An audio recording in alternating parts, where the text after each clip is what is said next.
evening, everybody. Welcome back to the Blind Press YouTube channel and CoffeeStream episode 492. We have 8 more to go for till 500. It's gonna be fun and exciting news, friends. After Friday, so on Monday the 17th of January, the CoffeeStream will be returning to actual coffee drinking hours. Hooray! Yay! Hooray! The children are going back to school. So that's what's kicking that off. It's been announced today. By the way, for those of you not familiar with me, my name is Skep Yes. I hang out with Blind Press once every 2 weeks on her channel, and she hangs out every week on mine. And he also comes and hangs out with me on Star Trek streams. Oh, that's right. We do that occasionally too. Yes. And we will be doing that this coming Saturday. So come and join us at 4 o'clock Eastern, 5 o'clock Central on the Blind Press channel. We talk all things Star Trek. We're going to have some fun. So anyway, so is everything good in Canada? They get all the pandemic thing put to bed. Everything is crazy here. So CBC is for self-funding now. So we have, let's see. Not only do we have, so we've got schools going back in Ontario on the 17th, but apparently they're going to be giving out tons and tons of tests to, like, apparently every student and every staff member gets 2 tests automatically when they get back to school. These are math tests or English tests? Rapid. Tests for illness. I see. Yeah. And hello, Costin. Welcome to the show. Hey, Costin. And so they're gonna give out 2 tests automatically. I don't know where they're, like, they said that we imported a whole bunch of tests. I don't know from where, because everyone's complaining about shortages of tests. But somehow we've magically come up with a whole bunch of tests that we're going to be giving to every student and staff member, 2 of them at first, and then more are coming. And these tests are only to be used if you're feeling ill, of course. You are not, you know, these are tests only to be used for illness. And apparently they've installed more ventilation, like air filtration systems, and like HEPA filter in the schools. Why will that help? I don't know. Okay, it won't, by the way. I didn't think so. Sure. You know, just another reason to make our freaking taxes go up eventually at some point. It has the appearance of looking like the government is doing something. And as long as the government can be in motion on this, it will justify further money to come down the bunny trail. That's what this is all about. This is just about control of money. And what happened, the reason why Ford did such a crazy 180 about a year ago, because he was like, do you remember in the beginning of this? You're talking about Henry Ford. No, Doug Ford. Doug Ford, okay, not the car guy who died in the 70s. Okay. No. So Doug Ford, the Premier of Ontario, if you'll recall, when this whole thing started, I and a lot of people were saying he was actually one of the saner. I remember you saying that. Yeah. That he wasn't in this whole thing. Yeah. Well,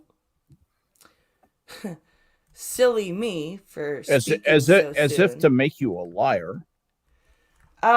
So about a year ago, Ford did a very abrupt 180. So he changed his position from what to what? From sort of the calm urgency that I've been saying existed with other from the common sense point of view. Yeah, the to the mandatory vaccines, like that passport full on deal. Chicken Little, the full on, yeah.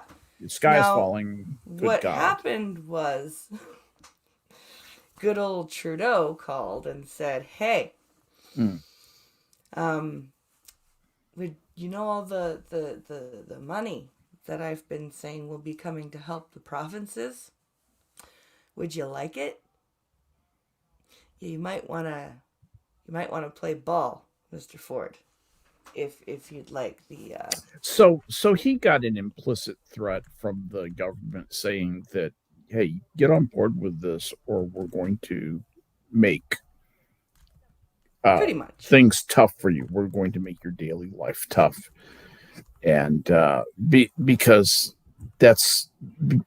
I mean, you really are talking about leaders when you're talking about Trudeau, who are so poor at managing situations. That's all he can do is force people to do stuff. That guy, Trudeau, knows nothing about getting together alliances and building consensus among anybody who's not 100% on board with absolutely everything that comes out of his mouth. They really are, and I would say it's both sides. Both sides have become fascistic. If you don't agree 100% with the party line, if you're a Republican, you're now a rhino. If you're a Democrat, you're beneath contempt and you're a racist white supremacist. Yeah. Why? How can Larry Elder become a white supremacist? Well, he just can't. Okay. Well, yep. And if you think things are bad in Ontario, right? If you think at least schools, at least things are they're reopening the schools and all that. I'm about to share my screen. Okay. To show us a story out of Quebec. Good old Quebec. Okay. Because Quebec, what have they done? Has basically been taking everything that everyone else has been doing in Canada and saying, hold my 10% beer. Yeah. So, do they actually have 10% beer up there? There are beers that you can buy in Quebec. One of them is called Fin du Monde. I believe the end of the world. Yep, I believe it has a 10%. I think 10.2%. All right, I just needed to know. Get back on the COVID thing. All right, so I'm trying to share the screen. I cannot wait till Monday, guys. I seriously cannot wait till Monday. My new computer's on its way. It is literally in its shipping. So container. we think that the new computer is going to be here on Monday. That's what it says. And when will you be able to be streaming on it? You think by Tuesday, maybe? Hopefully, we'll be able to set it up. We still have to get a keyboard for it. Okay. So we've got to get the keyboard and stuff, but if we can get that situated by Monday, somebody has a monitor for us, so we don't have to buy one, so that Pink Hollow can help me if I need it. And then, we should say hi to Ghost Dog, Costin, and Elwyn are all here. Costin and Elwyn, hello, you guys. So thanks for coming out and listening to us and being part of the show, guys. Remember, share the stream with your friends and encourage them to buy some merch, because I need to pay off this bill. Yeah, she's got a fancy new computer and a fancy new bill that goes along with it. So help a working girl out. So, this happened. Thousands sign up for first dose of COVID-19 vaccine as Quebec threatens to tax the unvaxxed. Yep. No. So, Francois Legault, the premier of Quebec, has decided, and he's calling it a health contribution. Gay. That's what he's calling it. A health. I call it gay. I call it gay too. And as a bisexual woman, I don't mean gay as in gay. I mean gay as in stupid. Dopey. Yeah. Silly. So, also, around the same time as this happened, the health minister steps down. By the way, in Quebec, the health minister has stepped down. I wonder why.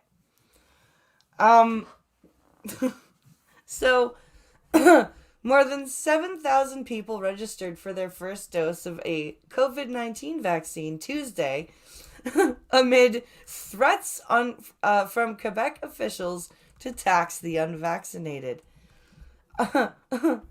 Because that's totally legal.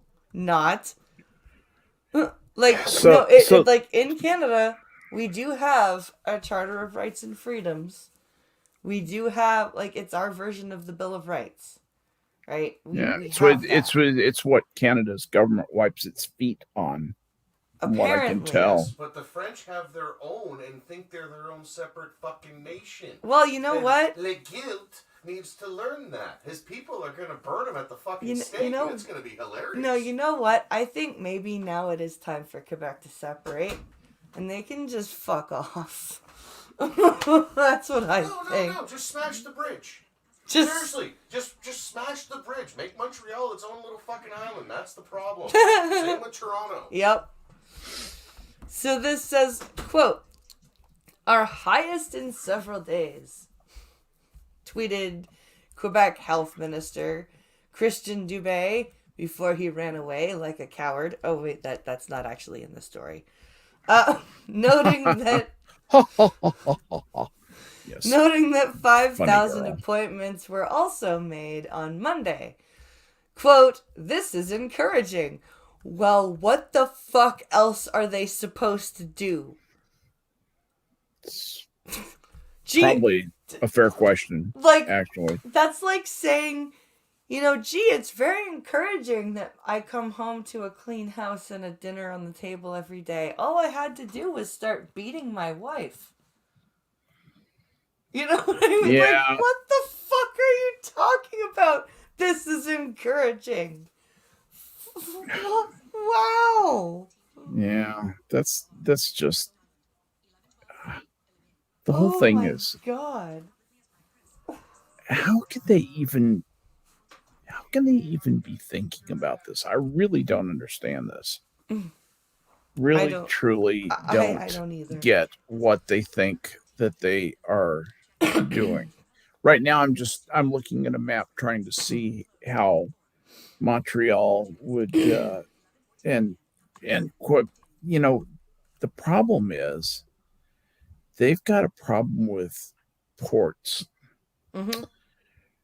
They are a little bit ice locked. It's like being landlocked, only you're ice locked. Yep.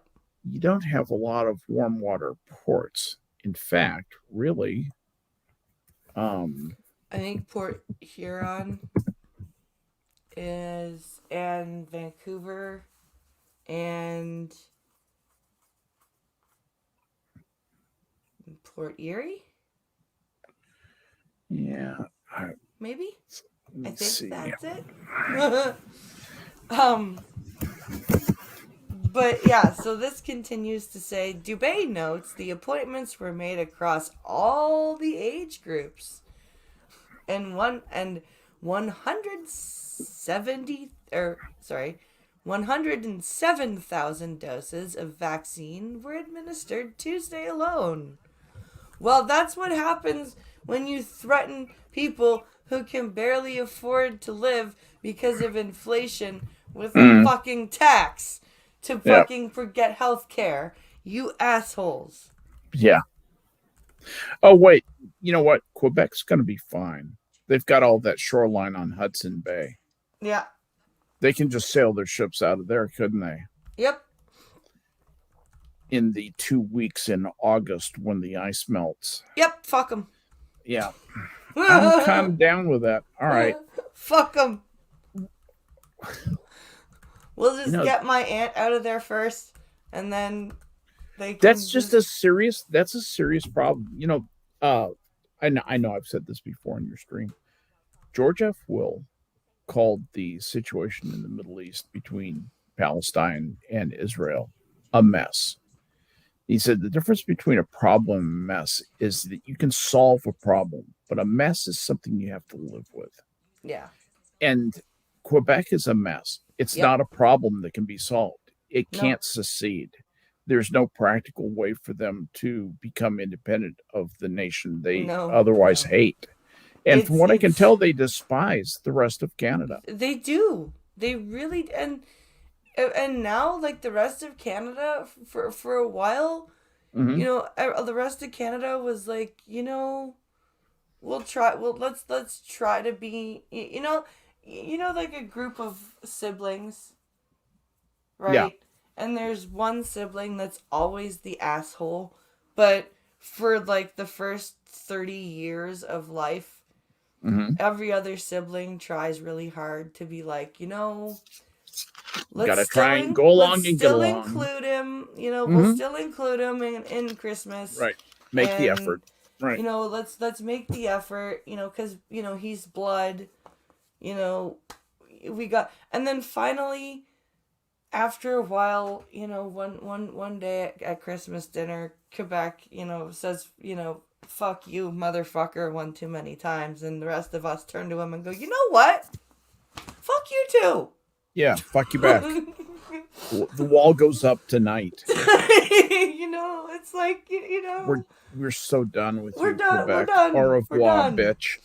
Yeah. I'm kind of there. This continues to say, the same day, Quebec Premier François Legault announced the province will impose a, quote, significant penalty on people who refuse to be vaccinated against COVID-19. And what is significant? Note it's only against COVID-19. That's what's pissing me off about this. Well, what is the penalty? What is significant? This gets better. So it says for non-medical reasons. Legault called the measure a, quote, healthcare contribution, adding that he is in consultation with his financial minister and legal advisors who should be telling you that this is not constitutional and to run the other direction from this idea as quickly as possible. Oh, wait, that's not in the story either. To determine how much the fines could be. Good Lord. Oh, my God. I just don't even, Au revoir, Felicia, says Elowen. Yeah. Exactly. Yeah, no kidding. You're not wrong. You are not wrong. The premier. Oh, sorry. I was looking at what the Quebec health officials they said that Wednesday bookings for COVID-19 first dose appointments have jumped, with some 7,000 residents signing up after they announced plans to tax people who are unvaccinated for non-medical reasons. They're getting some real response out of this. And they are. Yeah, well, because they said they would impose a health tax on residents who refuse to get their first dose in the coming weeks that would be more than $100 per person. And it's not said how many times, it might be $100 a day. Well, in Greece, apparently they are fining seniors, I believe it was 65 years and older, €100 a month. I think it is. What? Until they get vaccinated. That's what I heard on CTV's report.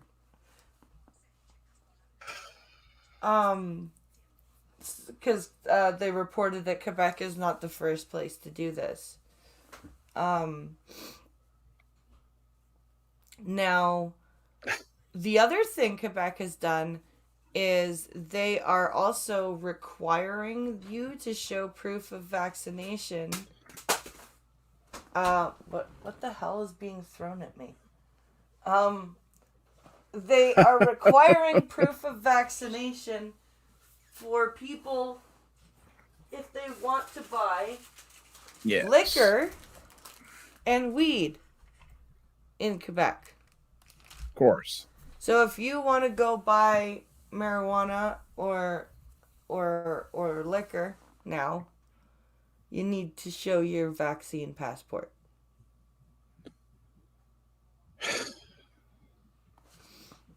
They are absolutely bound and determined to vaccinate every person regardless of that person. They really are removing choice from people. They are. My body, my choice. And Legault said that he thinks $50 or $100 is not significant enough to him. He says the tax would apply to all adults in Quebec who refuse to get their first dose of a vaccine, quote, in the next few weeks. People with medical exemptions will not be subject to the tax. That doesn't really make anything better, dude. The unvaccinated, quote, will have a bill to pay because there are consequences on our healthcare network, and it's not. That's not a tax. It's not a tax. No, you know what it is? Huh? It's a fine. That is, yeah, it's a fine. Well, let me explain something. Since it is a fine, it's not a tax. Okay, you have laws against punishment without due process. You have a ton of due process legislation and precedent. It's all marbled through your body of law. Why do they think they can get away with this? This could trigger one of the most massive Supreme Court cases in the history of Canada, quite frankly. Yeah.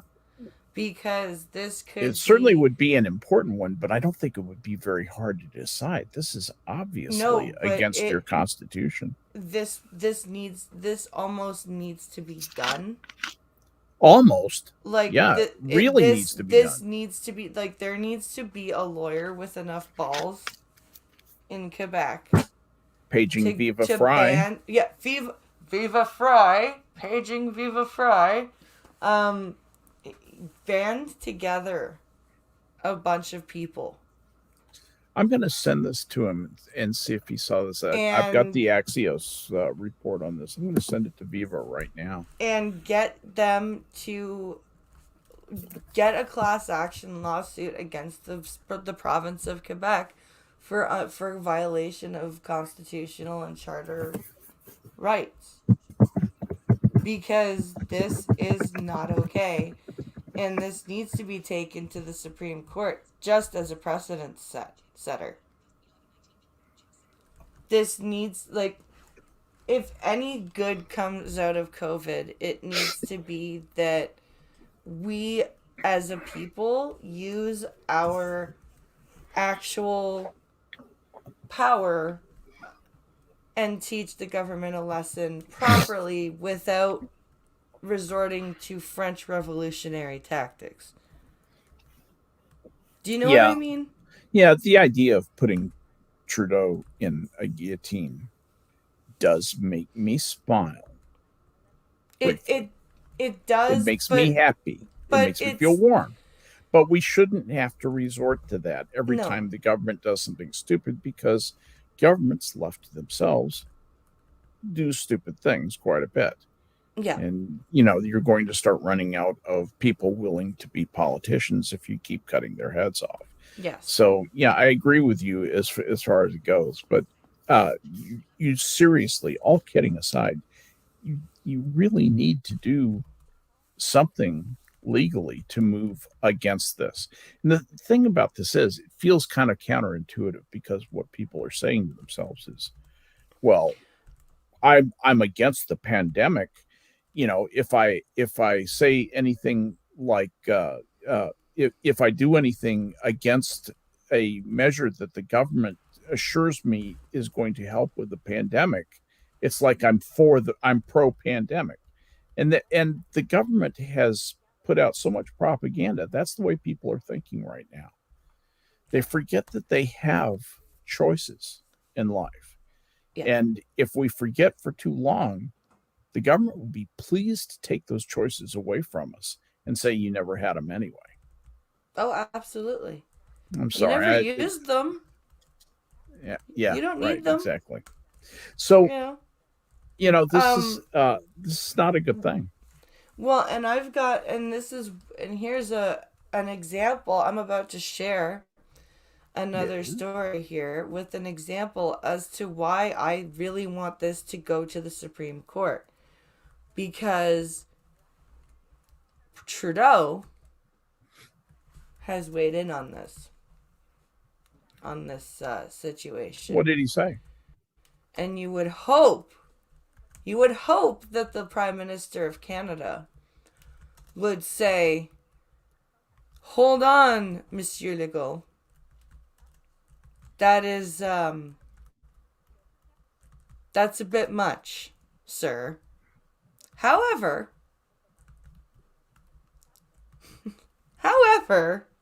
he said, provinces are right to explore vaccination incentives.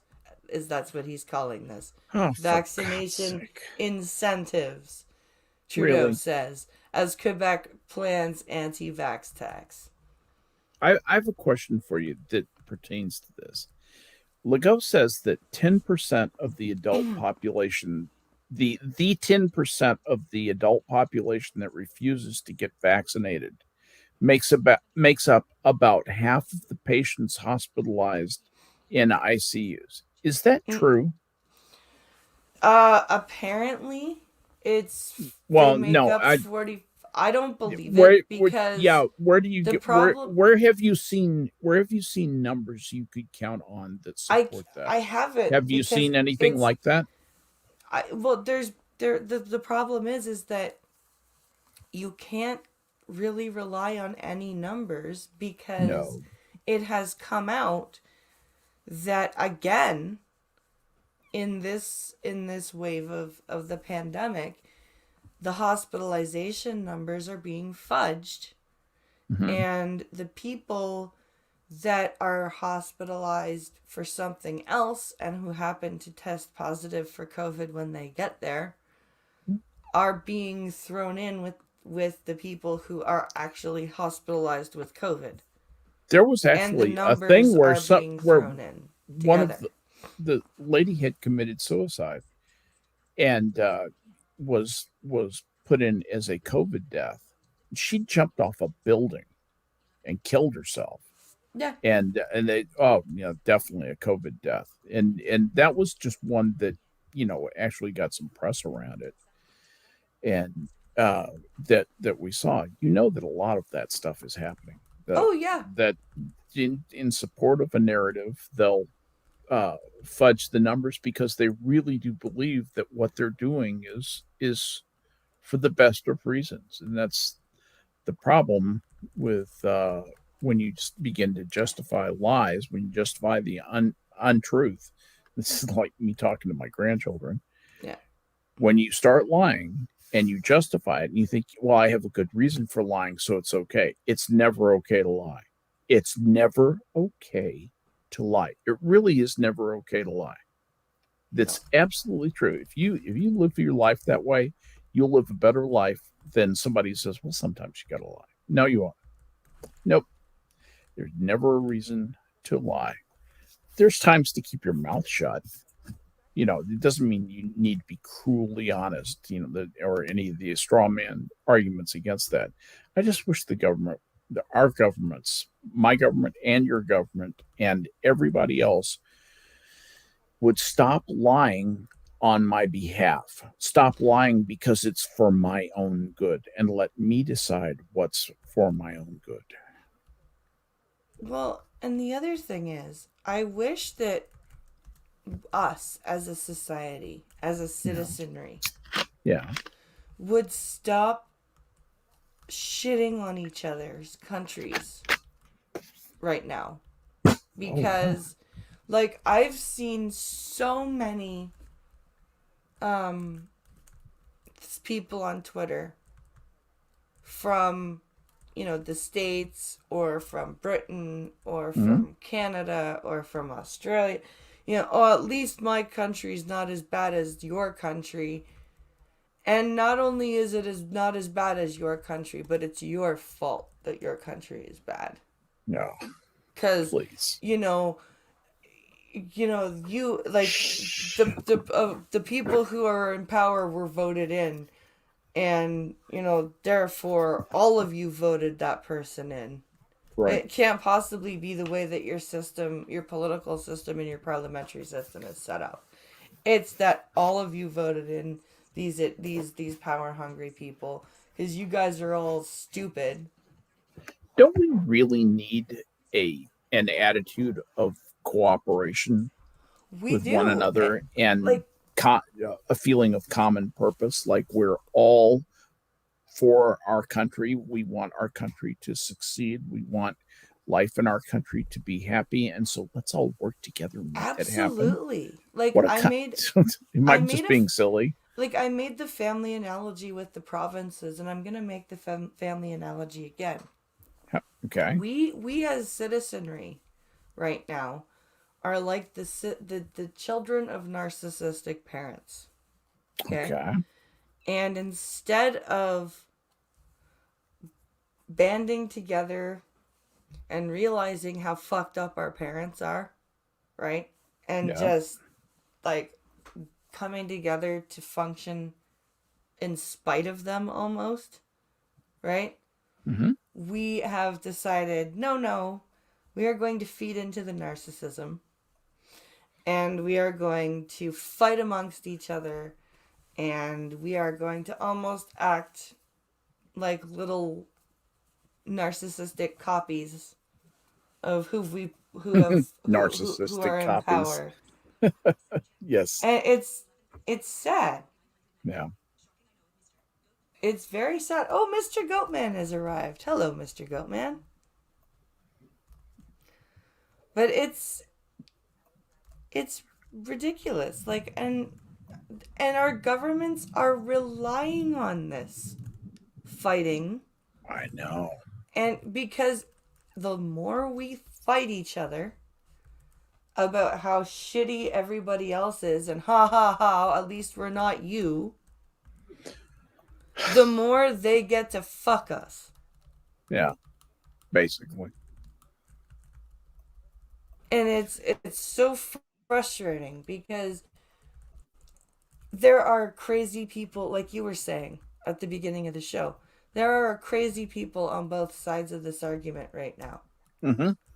You have the people who are so against this COVID shot that they are starting to be against other vaccines. Like the anti-vax movement has really metastasized into something absolutely silly. Yeah. It's just dumb at this point. It is. And then you've got the people who are not only pro-vaccine, but so pro-vaccine that they have to rub it in your face and take a selfie every time they get a shot. And and then also say that if you choose not to get a specific shot for a specific reason, that you must not trust any vaccine. You are therefore an anti-vaxxer because you won't take anti-science. One shot, and you're anti-science, and you should die at home. Right. Like, screaming what the for fuck? Your mother. Yep. Yeah. Why is either of those things okay? I don't. No, and of course, none of that is okay. So we both agree that we don't understand why people can't be reasonable about this, why they can't see past the emotion into a reasonable path of showing some understanding for people's situations, and not abrogating or, well, not just essentially confiscating the right of a person to make a decision about whether or not they can get vaxxed. I if the science was the way that they pretend it is, that if you get vaxxed, you're golden, and if you're unvaxxed, then you're the one out there spreading the thing, and you're the only one who can spread it, because you're unvaxxed and you're selfish. If that was all true, if it really worked that way, I would be on their side. I'd be saying, hey, there is a major, compelling moral reason to get vaccinated. Even if there was some risk with it, if it was that way. The problem has to do with, this is a much more complicated, turns out it's a much more complicated problem. There aren't simple answers about the way this works. There aren't simple answers pertaining to vaccination. I'm trying to state things very carefully so you don't get a strike. Yeah. And as a result, people have not coped very well with the complexity that it takes to get your arms around this whole issue. And it's a big, complicated issue. And you have a lot of people coming out saying, what I'm about to prescribe is exactly the right way to feel about COVID.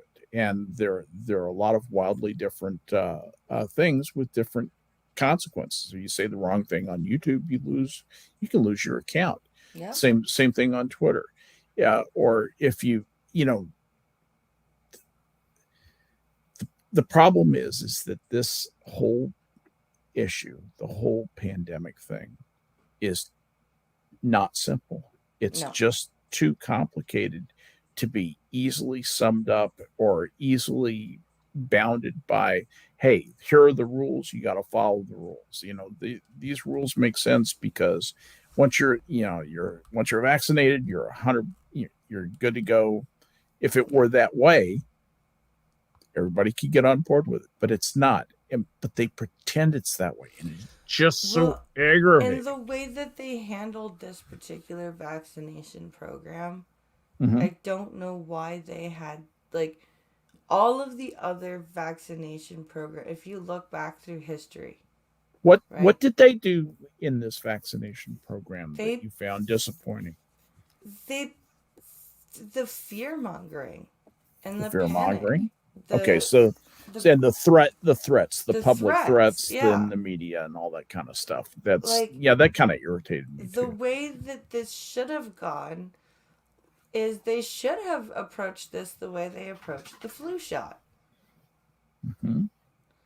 And we're not saying that it's in any way comparable to the flu. But I'm just saying, I'm saying that they should have handled this, the deployment of this, mm-hmm. the same way that they did the flu shot.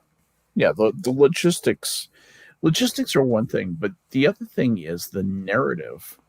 That's what I meant over by the top of this. Okay, that's what you're talking. The policy statements should have been. The flu shot was nowhere near, I don't remember when the flu shot came out. I don't remember people, when H1N1 was a thing. Yeah. I don't remember people going, if you don't go and get your flu shot, you can't come in here. No. Do you know what I mean? No. I don't. That didn't happen. It was the topic of conversation. Are you going to get a flu shot? I don't know. Maybe. Yeah. And if you said I don't know, it wasn't. Oh my God! Why? Yeah, you selfish bastard. You horrible You're killing person. The children. You're killing the children.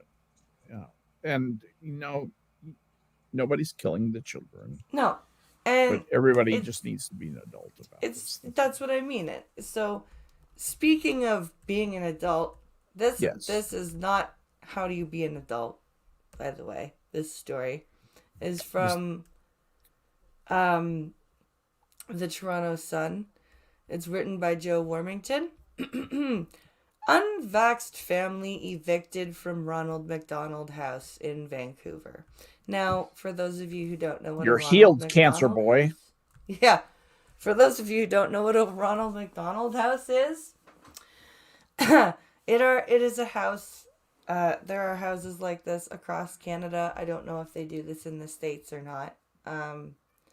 But they have houses near children's hospitals. Yeah, we have them here in the States, by the way. Okay. Yeah. And so, yeah, basically, these houses are places where families that maybe don't live in that city, but they have to travel there for specialized treatment. Uh-huh. And and you can, like, if their kids are, terminally ill or extremely. Yeah, they put them up there and they show them. Yeah, they put them. They put the family up there so that they can feel more like they're in a home instead of like right in a hotel bouncing. They're really nice too. Yeah, they are. They're very nice houses. Yep. So this family, who is unvaccinated, and if they're living in a Ronald McDonald house, I'm guessing they're unvaccinated for a medical reason. Yeah. just a thought. Yeah, possibly. So the last thing Austin Ferguson ever thought would happen was seeing his unvaccinated family being evicted from Vancouver's Ronald McDonald House while his 4-year-old son, Jack, battles cancer. Lovely. Fuck you. Just lovely. Just man, I really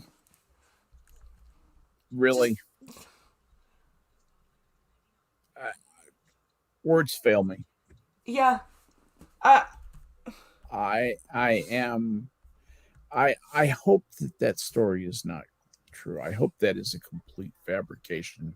I realize it's probably not, but I want that to be a fabrication because that is just such garbage, or there has to be some other thing in that, but this says, quote, "I was in shock when I received the eviction letter, and I am still in shock." Well, yeah, the Kelowna husband and father said. Okay, so they live in Kelowna, and they had to come down to Vancouver for treatment. That's a bit of a trip. Let's see. I'm looking at the one of these news aggregate. Ronald McDonald House to evict unvaccinated cancer-stricken children. They're evicting my son with leukemia and any other children or adults who are suffering with sick children into the snow, says outraged father. Okay, the Ronald McDonald House in Vancouver, British Columbia, reported served an eviction notice. My dog is pissed off about this. Austin Ferguson, the father of a 4-year-old boy, blah, blah, blah, all the stuff you said. Okay, all tenants, adults, and children over the age of 5 who are not vaccinated are in the snow by the end of the week. How absolutely wicked and vile, he said. They are evicting my son with leukemia and any other children or adults who are suffering with sick children. The COVID cult is far more dangerous than COVID. They will evict families with cancer. They will, they're going to do other things soon. Interesting. It doesn't matter if you're vaccinated or not. Everybody knows you still have to wear the mask because you can go out and catch COVID, transmit it, bring it back in. That's why they've been asking people to wear masks still. So it doesn't matter if you're vaccinated or not. The idea that this is to make people safer, this isn't about safety. This is about coercing people to get a vaccine, choosing between their children and their own beliefs, whether it's religious beliefs, whether they're hesitant to get the vaccine. He said, adding that his child had all his vaccines except for the COVID shot. So, notably, Ronald McDonald House appears to be violating its own arbitrary policy by evicting Ferguson's 4-year-old son because the letter clearly states that the eviction applies to children 5 years of age and up. That's interesting. the Ronald McDonald House, blah blah blah blah. Okay, so this is not good. I'm actually looking at the actual letter from the Ronald McDonald House to this family. And it says, "Dear," in this family's name, "as we continue to provide essential service to families alongside our hospital and medical partner and do everything we can to ensure safety, blah, blah, blah, blah, blah. Beginning the 17th, everyone 5 years and older who are working, staying, or visiting has to be, vaccinated, basically." And let's see.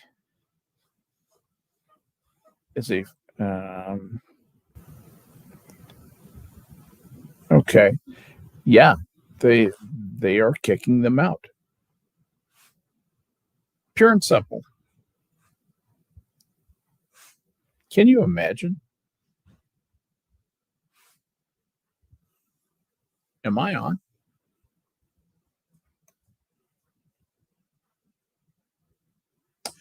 Oh, Blind Press has yeeted herself. I see. Okay.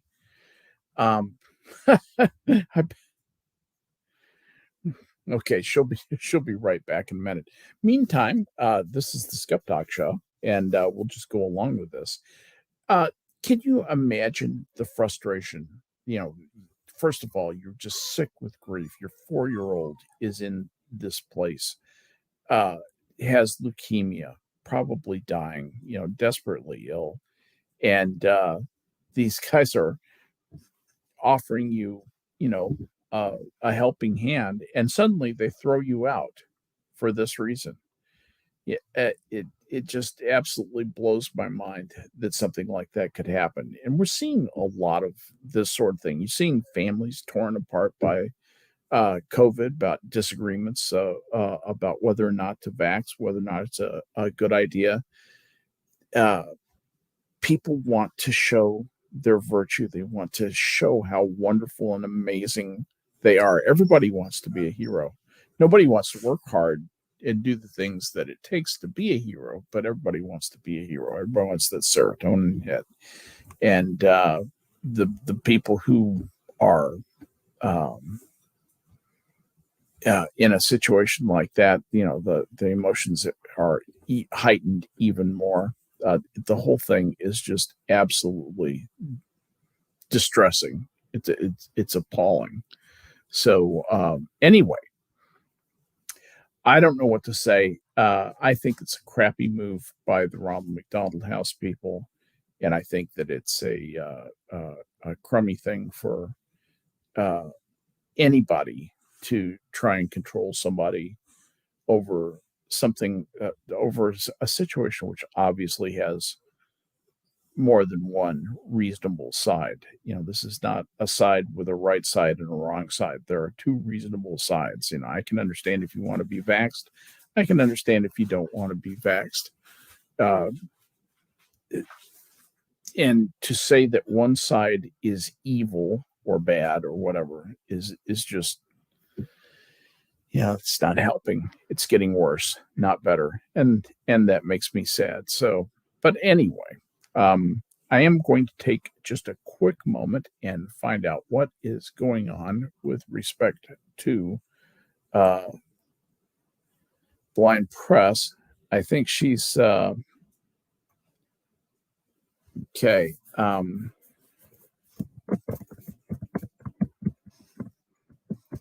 Stupid laptop. Okay, I was just sending you a DM. So what happened was, I was letting the oldest one use my desk earlier. Okay, and something happened where the laptop went off. So I moved the laptop and then put it back and thought I had connected everything back, but apparently not the battery, not the power. The power cable. So yeah.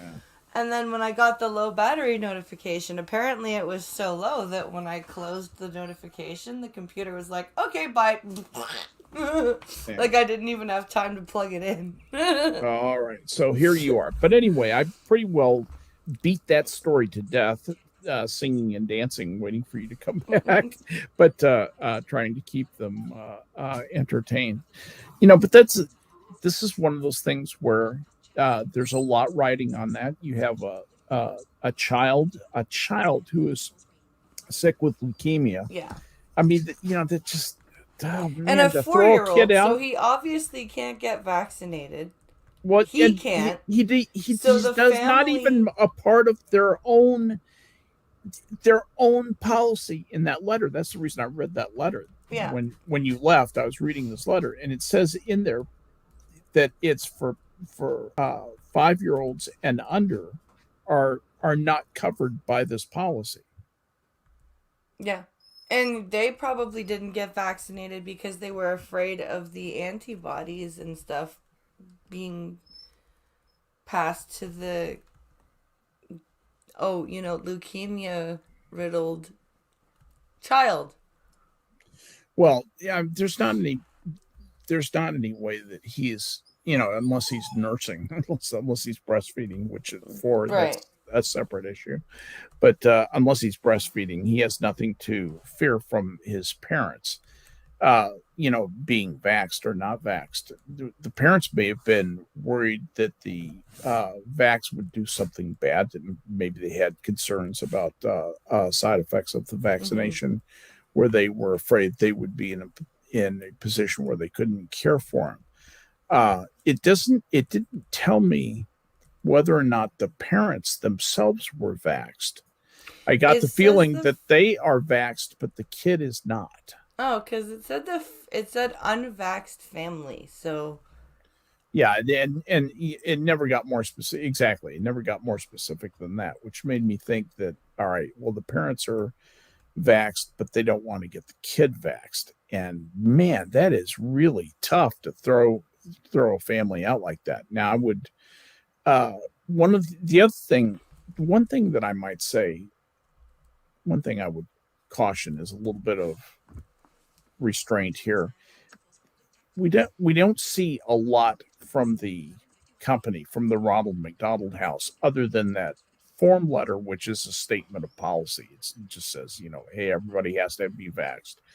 But we have not seen them address this particular situation, and we haven't heard them say, you will be taken to a public area, stripped of your uniform, and thrown into the snow, because that is our law, that is our way.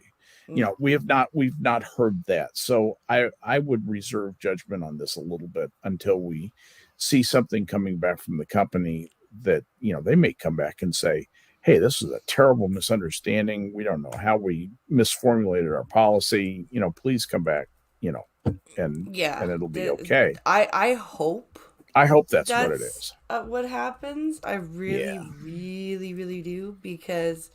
But you're cynical and hard-bitten enough at this point where you don't feel like there's any chance in the world of that happening. I was, well, you know me. I was ready and willing to believe that the schools were not opening on Monday. I was like, yeah, right. You know what I mean? Like, you guys said it was gonna be 2 weeks last time. So I'm fully, unfortunately. Mm-hmm.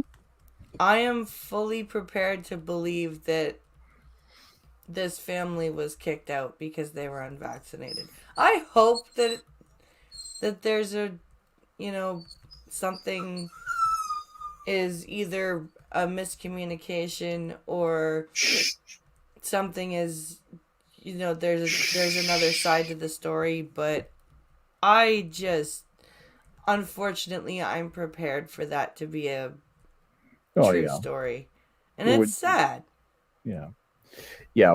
Our expectations and hopes and dreams for good government behavior are unrealistic. So Blake Hanley is asking, he said, I may be out of the loop, but why haven't Minions been streaming for the past week? Ghost Dog told him they got a ban for 1 week. And Blake is asking for what? Yeah, we got banned for medical misinformation on Hammer's stream the other night. Something was said that was interpreted by the folks at YouTube to be medical misinformation, probably as regards the COOF. And they appealed it, and it's still, and they upheld the suspension. So that was a 7-day suspension. That's the second. Is it? Yeah, that's the second. That's why we got a 7-day suspension. The first time you just get a warning. Second time you get a 7-day suspension, and you can lose your channel pretty easily. I didn't know that they never go away. If you don't appeal them, they never go away. I had no idea that was Minion's second strike. I thought that was the. Yep. Yeah, Prospero's show got nailed on one that was really, really, truly even more iffy than this one. Than this one. Yeah, I get the feeling that we probably should have appealed the first one, gotten that off our record. But now that we've got two, you can't appeal the first one anymore. Well, and didn't the second one get appealed but denied anyway? Yeah, we appealed it and it was denied. That's what I just said. Yeah, exactly. Sucks. It happens. Medical misinformation, what's misinformation this moment may not be misinformation the next. So I'm glad they have so much more confidence than I do about what constitutes medical misinformation. I'm just keeping my eyes and ears open and seeing what's going to happen next with this COVID stuff. Yep. I mean, at my age, I weighed my, did my calculation of risk, and it made more sense to get vaccinated and get the antibodies ginned up, so that if I do encounter it, I'll have at least a running start against it. And that's, at my age, that could make the difference between having good outcome and a not good outcome. So to me, vaccination made sense, but I can certainly understand why it's an open question, and we'll have to see what happens. So, are you familiar with the Luca Magnotta case at all? No. Why don't you give me the 411 on that? So, Luca Magnotta was a crazy person. Yes. Who killed somebody and then, chopped them up and had their body parts, mailed. Oh, lovely. Suitcases. He was fucked up. And he was convicted. But now, Luca Magnotta seeks transfer from maximum security prison. Yeah, you can get fucked, asshole. Is he trans or something? No, he's just... Okay, so he's not going down that road. He's just... He just says, "Mommy, I don't like the nasty prison. Can you send me to a nice prison?" Is that what's going on here? Pretty much. This is... So, and this was a big deal in Canada. The Luca Magnotta case was pretty big, because it was it was brutal. So he is Luca... what specifically who did he kill? Let's see. Is Luca the cat killer? I thought they never caught him. No, he was the guy in the Montreal guy, Mitchell. Let's see. This says convicted killer. Oh, here's the picture of Magnotta. I'm just saying. So this says Magnotta is serving a life sentence for first-degree murder in the 2012 killing of Chinese student June Lin in Montreal. The grisly killing with acts of necrophilia and cannibalism. Oh yeah, I forgot about the cannibalism and necrophilia. Recorded on video and posted online. Made international headlines. Okay. This guy was a real peach. And he thinks that he shouldn't be in a maximum security prison. although he killed somebody and then did all that with their body. In documents filed in federal court on Monday, Magnata's lawyer says the Correctional Service of Canada in June denied his request for a transfer from the maximum security Port Cartier institution on Quebec's North Shore. Oh, that's where he is. Good, he can stay there. But has yet to rule on a grievance that he filed over the decision. Why? Dude, just shut up and serve your sentence. Seriously. Like... Okay. Do you know his real name is Eric Clinton? Luca Magnata?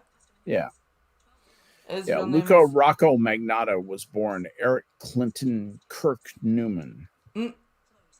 And so, he's like the man with lots of first names. Yes. And he's the son of Don't Care and Don't Care. He was the first of their Don't Care, also Don't Care. Appearing to him, his mother was obsessed with cleanliness, would routinely lock her children out of the house, once put the children's pet rabbits out in the cold to freeze to death. His father was diagnosed with schizophrenia in 1994, after which he divorced Magnata's mother, leading Magnata to move in with his grandmother, Phyllis, who was even crazier than the rest of the family.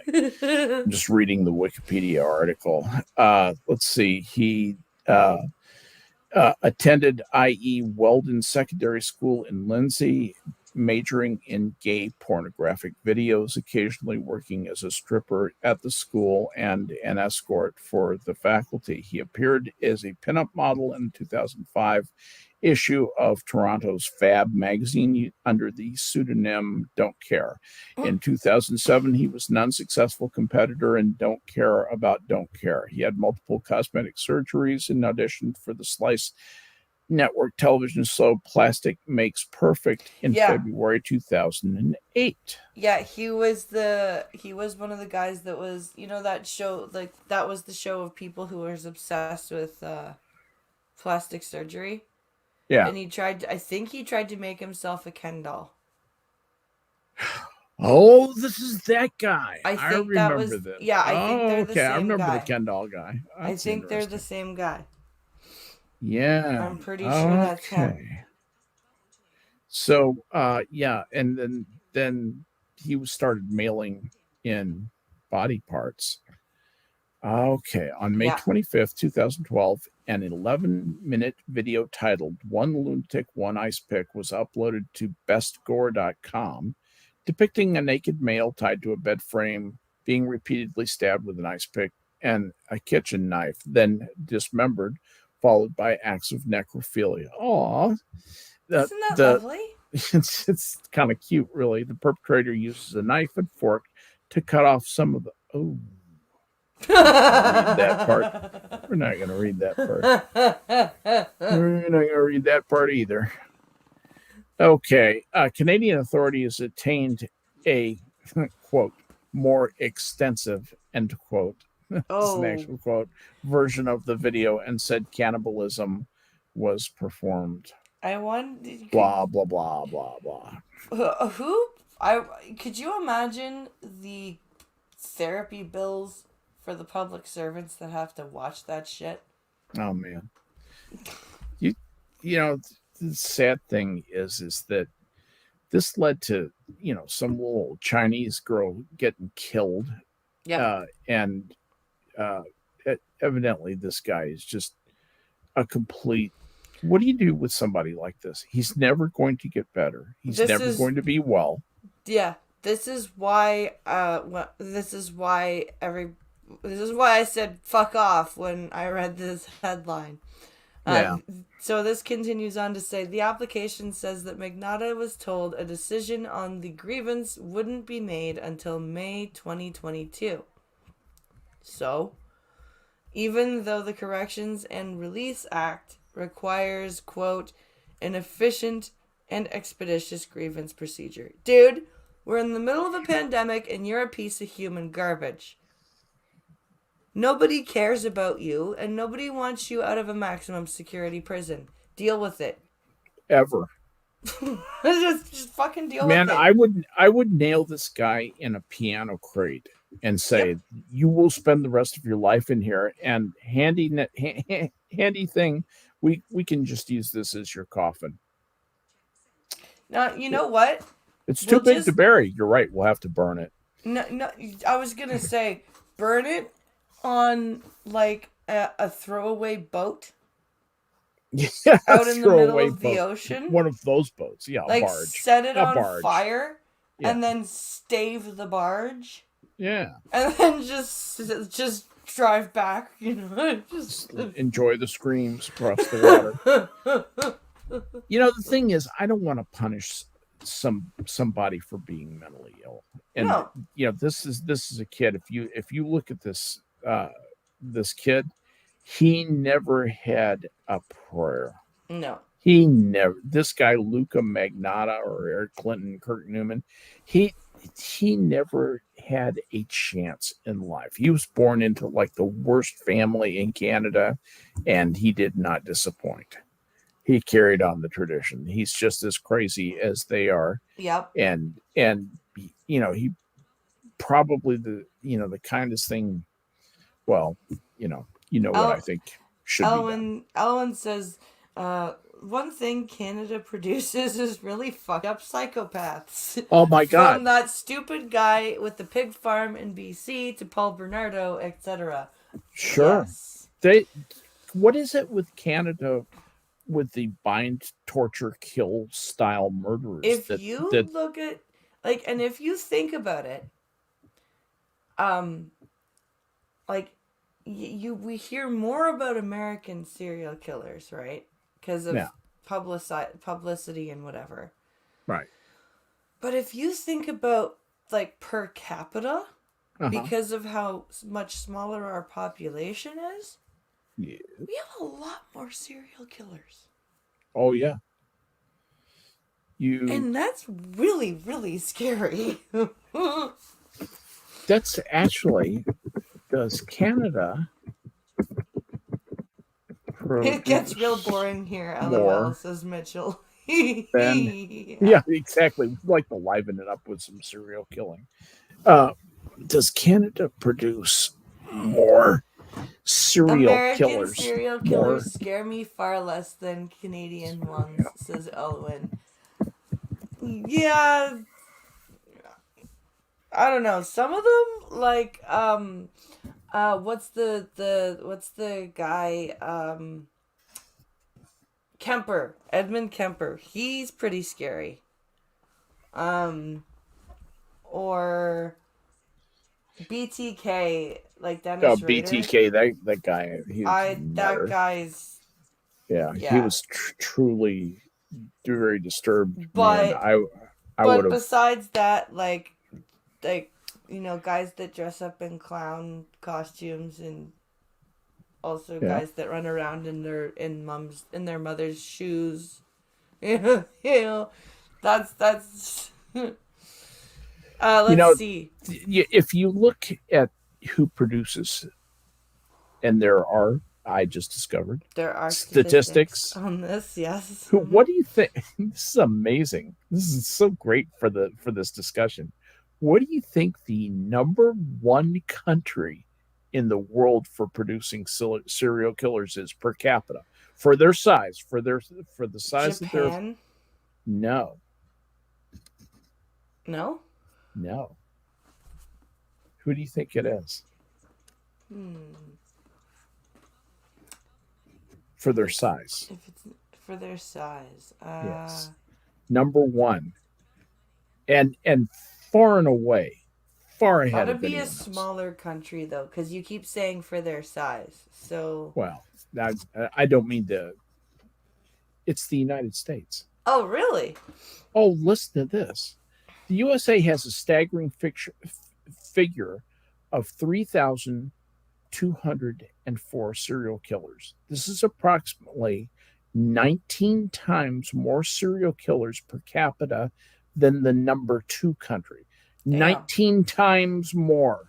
than the number 2 country, which is England. Yeah, England has some pretty messed up ones too. 73% of U.S. serial killers are white, 22% are black, and 3% are Hispanic. Their average age is 33.44 years old, and the most common method used by serial killers in the U.S. is shooting, followed by strangulation, poisoning, and stabbing. And if you think about David Berkowitz, Edmund Kemper, Larry Bittaker, Roy Norris, and all, we do a fine job stocking the world with serial killers. And now remember, serial killers, and the reason it's so high, and we only hear of so few, is because serial murder is only defined as 3 or more. So the minute you hit 3, you're a serial killer. Or if it involves Cheerios. Or if it involves, serial killers. Let's see how that works. Let's see how this. Let's see, because he's demanding shit now. Magnata's application demands the service release. Sorry. The service release all documents related to the grievance. Why? You're not going anywhere. Parts of Lynn's dismembered body, blah, blah, blah, were sent to federal politicians. I forgot he sent them to politicians. Mm-hmm.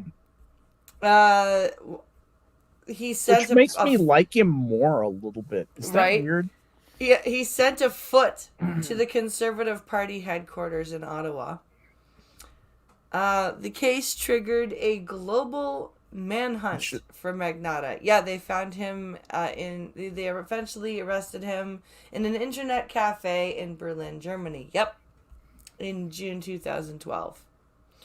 At trial, he admitted to the killing, but claimed he was not criminally responsible due to a mental disorder. Magnata, now age 39, was convicted in December 2014 and sentenced to life with no eligibility for parole, for 25 years. I guarantee you, when he applies for that parole in 25 years, he will be declared a dangerous offender. This is what happened to Clifford Olson. Clifford Olson was another one of our serial killers in the 80s. Yeah. He was given life imprisonment with no possibility of parole until 25 years. And then when he hit 25 years and started applying for parole, they declared him a dangerous offender, which means you're never getting out. Yeah, if you have that stamp on that is our only way of keeping somebody in prison for the rest of their lives in Canada, is if you declare them a dangerous offender. Because other than that, life in prison means about 25 years. Then you can start applying for parole.